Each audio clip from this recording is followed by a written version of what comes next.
The Dunwell Report, featuring top Montana newsmakers, discussing the issues that affect the Treasure State. From Montana State Capitol, here is your moderator, Don Dunwell. According to USA Today, since 2006, there have been more than 200 mass killings in the United States. Well-known images from Newtown, Aurora, and Virginia Tech capture the nation's attention. But similar bloody scenes happen with alarming frequency and less scrutiny. USA Today examined FBI data, which defines a mass killing as 4 or more victims, as well as local police records and media reports, to understand mass killings in America. They happen far more often than the government reports. Recent shootings in Charleston, South Carolina, and Virginia, along with the conviction and sentencing of James Holmes for the mass shootings in Aurora, Colorado, have thrust this issue into the spotlight again. Dr. Bowman Smelko is a clinical psychologist with a practice in Helena, and he also teaches at Carroll College. Dr. Smelko, may I call you Bo? Absolutely. Okay, excellent. I'm so glad you could be here today because this is a topic that you have delved into and have interest in. And the question I want to start with is the one I think that is on most of our minds. When we hear about a mass killing, especially shootings, I think the thought that pops into most of our minds is that there has to be some degree of mental illness involved. Is that the case? Well, I mean, face value would suggest that anyone who would enter into a scenario and take the lives of many people would have some kind of mental disorder.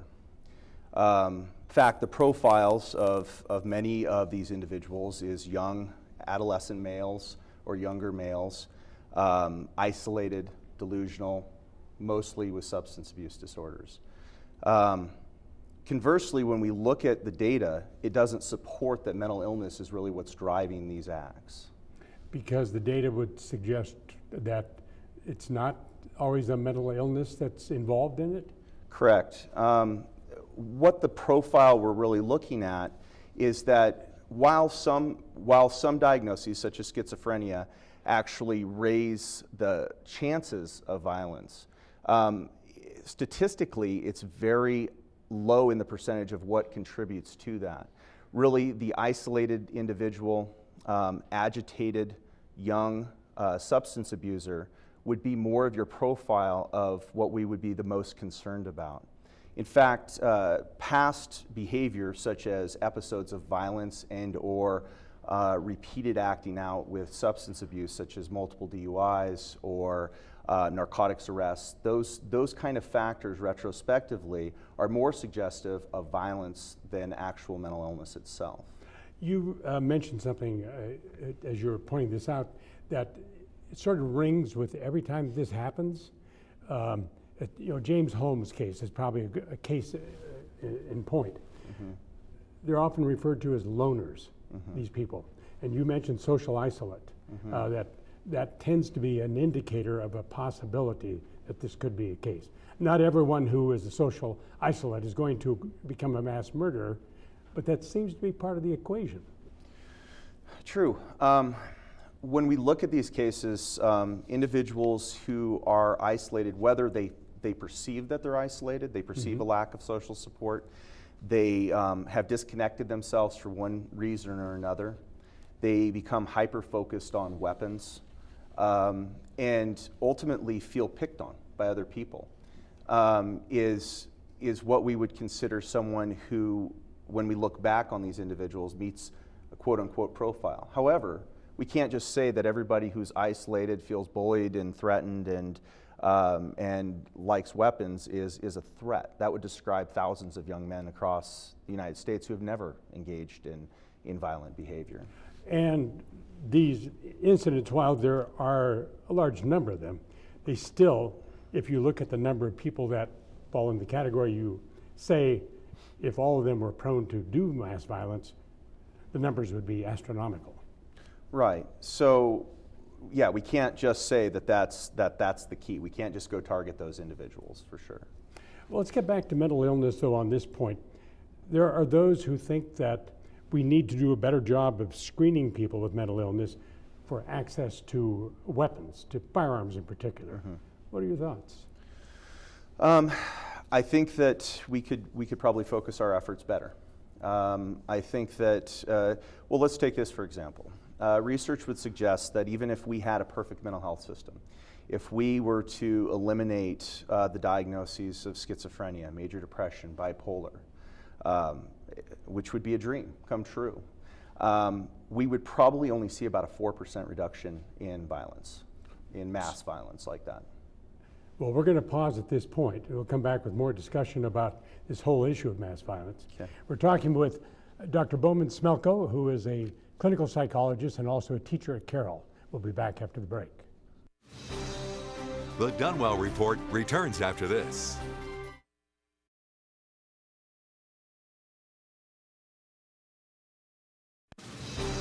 The Dunwell Report continues. And our guest today is Dr. Bowman Smelko, who teaches psychology at Carroll University and also has a clinical practice here in Helena. And Bo, people sometimes say that, or they would argue, that people who commit mass murders, whether they be shootings, drownings, arson, whatever it might be, are psychopaths. Is that true? You know, psychopathy accounts for very little of what we would find in the mass shootings or the violence realm itself.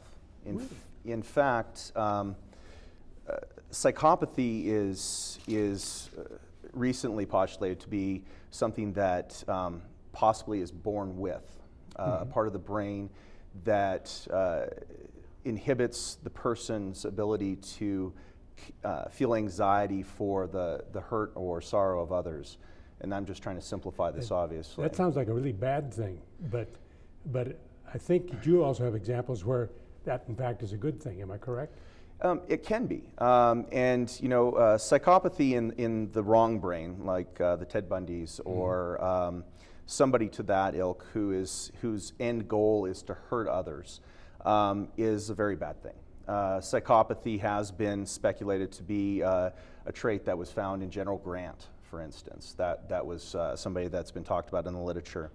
And when a person's in command of an army, sending thousands of young men into battle, knowing that many of them will die, it becomes something that's actually considered advantageous for that position. So a General Patton might have psychopathic background, right? But there's a greater purpose. Yes, and so it's really, it depends on what the end goal of the person with psychopathy is. And if it's a negative attribute, then obviously it can be highly destructive. Okay, yeah. But not all mass killers are psychopaths. No. So, and not all mass killers are mentally deranged. Not to the definition of serious emotional disability, right. No. So, a lot of the conceptions that we in the general public have about this are kind of misguided, and we need to be looking at a different subset of factors to really, if we're going to try to prevent this, we're going to be needing to look at a different set of factors here. Right. And among those are people who are, as you said, social isolates, and maybe have a tendency towards violence. But then you have someone comes out of the woodwork, so to speak, like James Holmes, who did not display violent tendencies until he actually did an Aurora theater shooting. Sure, and it doesn't necessarily, that's the trick here, is in other countries that we know of, they've gone to the extremes of taking away weapons, saying it's too dangerous to have households have weapons. That's just not going to happen in the United States. Not in the U.S. We have our Second Amendment, which affords us that. So we have to turn to the piece that says, how do we try to keep guns out of dangerous people's hands? And that's very difficult to look at, because we have very little ability to predict until somebody has taken certain steps who will be violent and who won't. You know, it's very important to note that when people have patterns of violence, when people have patterns of poor coping, when people have substance use issues, and these are all in conjunction with one another, that we should have higher concern. But early intervention, awareness by the community, awareness by people who take care of them is important. primary care physicians, emergency room individuals, whether it's violence towards others, violence towards ourselves, the community awareness component is one of the biggest things that we need to take into consideration. Okay, I'm going to pause again here for another break, and when we come back, I want to talk about gender issues and what role that might play. Okay. We'll be back with our guest, Dr. Bowman Smilko, after the break. The Dunwell Report returns after this.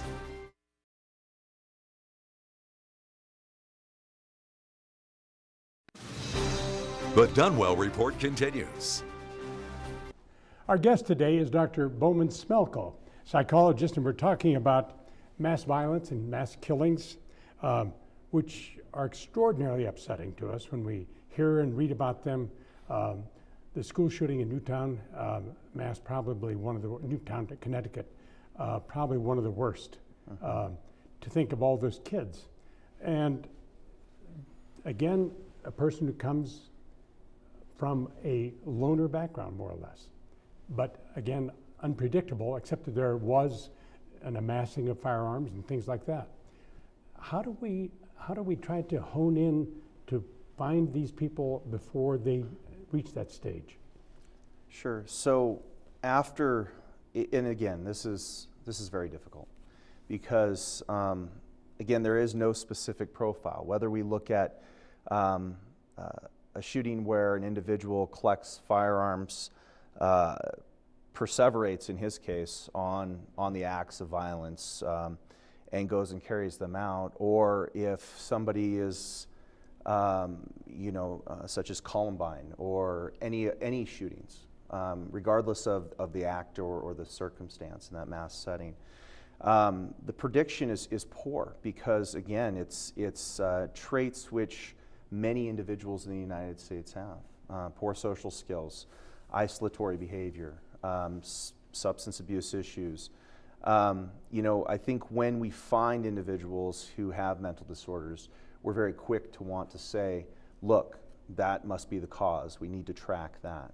And again, while I said that if we eliminated all the major mental illness in the United States, it would really only account for about 4% of those mass killings. So 96% are unrelated. Right, according to that. And when we look at all diagnostics to include substance abuse disorders, including in that, we would only bring it down to about a quarter eliminated. And so it even goes beyond that. When a person reaches that level of disconnection, of agitation, of they're at their wit's end, it's very difficult to predict when that's going to happen unless we have data from the past which suggests numerous violent acting out behaviors, maybe even small minor ones, but patterns of violence is what we would want to look for. A little bit later I want to get into the reporting issue, which I think is a really critical part of this. But I did mention that we want to talk about, are there any gender differences in terms of violent behavior? And I'm not necessarily talking about mass violence, I'm just talking about violent behavior in general. Sure. Right now.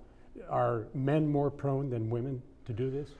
Well, men definitely account for more violent behavior. And when men engage in violent behavior, it's more associated with drinking, substance abuse, those kind of issues. However, women statistically are there's no higher percentage of men when we look at total percentiles than women. So the prevalence rate is the same for men and women. And when women commit violent acts, it's more aimed at families. So perhaps children? Perhaps, yes. Yeah, but whereas men, the violence might be towards non-family and others, and again, because men are probably larger and stronger, the violence may be greater. Maybe not so? I think in this day and age of weapons, it equalizes the strength factor. I think if we were talking about physical assaults versus other methods, but when we talk about weapon use, we don't see a difference in weapon use with violence towards others. We do see statistical differences when we talk about suicide and harm towards self in methods, but not necessarily in violence towards others. And that's another part of the violence picture, is that it can be violence towards oneself. Right. Because suicide is that. Absolutely. And with suicide, again, It's all about identification. We don't have a weighted system to figure out who is at the most risk to harm themselves and who is not. We know that there's many intervention points, and most of those are primary care physicians. Most of those are ER doctors. Most of those are gatekeepers, such as police officers, that are going to be able to identify people who are depressed at their wits' end. But violence towards ourselves or others is a time in where people have disconnected to a certain degree from their connection with themselves or others. All right, when we return, we're going to talk about the necessity of reporting and what's involved with that. Okay. Our guest again is Dr. Bowman Smelko, clinical psychologist and professor at Carroll. The Dunwell Report returns after this.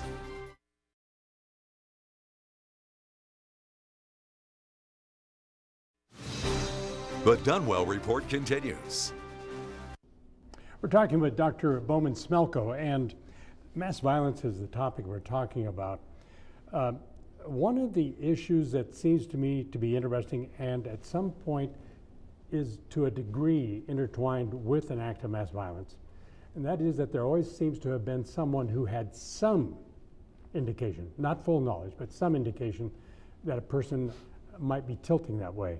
I'm thinking of a psychiatrist involved with James Holmes, and I think there were some other incidents in other cases.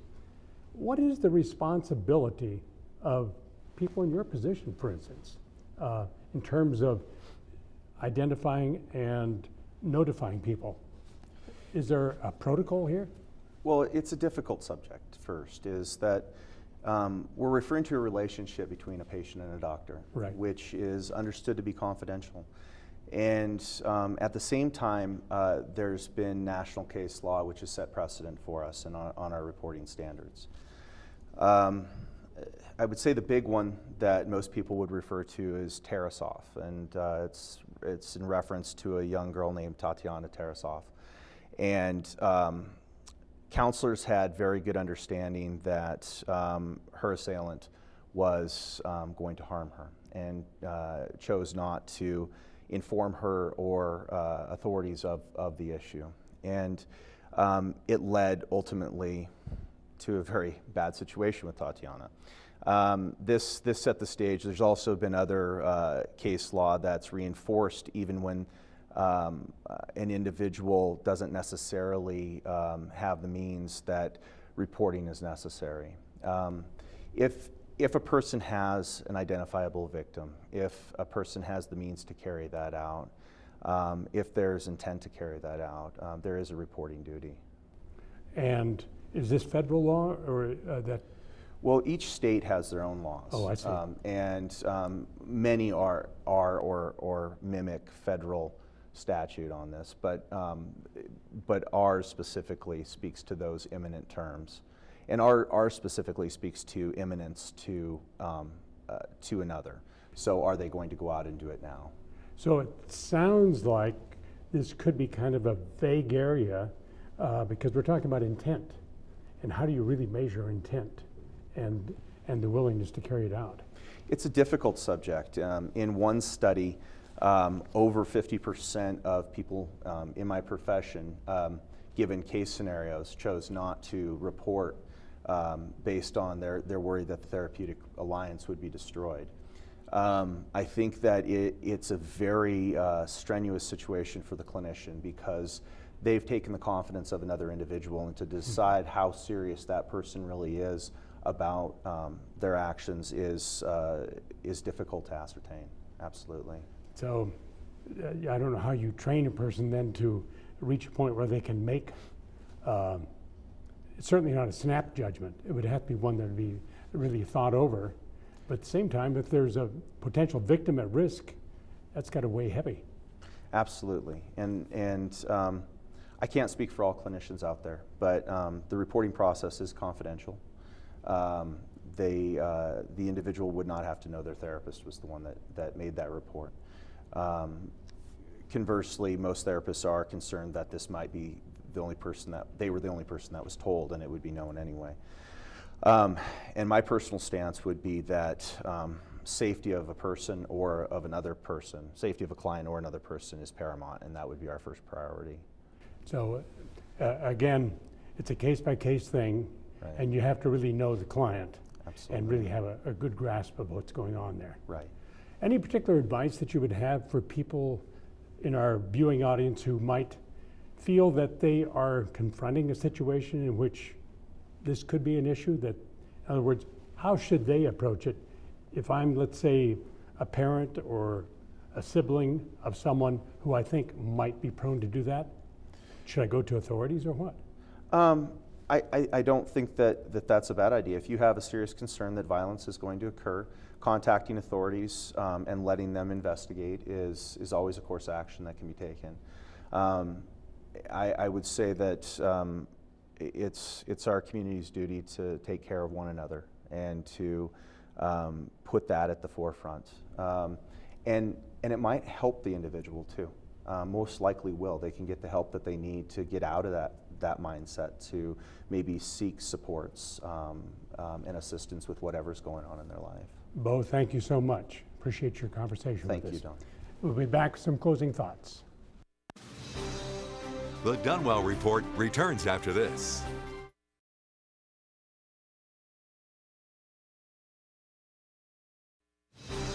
The Dunwell Report continues. Well, as Dr. Smelko has made clear, understanding and coming to grips with why someone commits mass violence and murder is far more complex than we might have thought. And while guns are often the instrument of choice for someone intent on committing mass violence and mayhem, it's not the only means. Arson, drowning, and other weapons are also commonly used. The bottom line seems to be that we cannot predict who will commit mass murder with any certainty, but sometimes there are warning signs or behaviors that could lead to preventative steps if we pay attention to these issues. Our special thanks to Dr. Smelko for his knowledge and insights, and we also thank you, our viewers. Next week, another Montana newsmaker will be our guest. Until then, good luck and Godspeed.